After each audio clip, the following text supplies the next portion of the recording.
আমাদের বাড়িতে একটাই মাত্র চেয়ার, আর আমাদের বাড়িতে একটাও চেয়ার নেই। সেই জন্য আমরা সবাই কষ্ট মষ্ট করে একটাই চেয়ারে কতজন ঘুমাচ্ছি।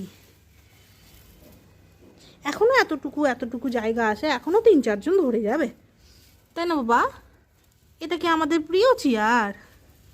আর তো মাসির চেয়ার নাই। কত কষ্ট, আমার বাচ্চাগুলো কত কষ্ট করে বাড়িটাতে অ্যাডজাস্টমেন্ট করে থাকে। নিহাত মাসি তাকে ভালোবাসে তাই, নাহলে কবে ছেড়ে ছুড়ে চলে যেত। নাহলে কষ্ট করে এই একটাই মাত্র চেয়ারে কে থাকে? ও বাবা, ও গুবলি, সবাই না ঘুমে খুব ব্যস্ত। হ্যাঁ, ডিস্টার্ব করা যা হচ্ছে আমার, তাই একটু অত ডিস্টার্ব করা ঠিক হবে না। এই বাচ্চা দুটো ঘুমে গুদু গুদু করছে। ঠিক আছে, আমি আর ডিস্টার্ব করবো না। এটা চাপা পড়ে গেল রে বাবা।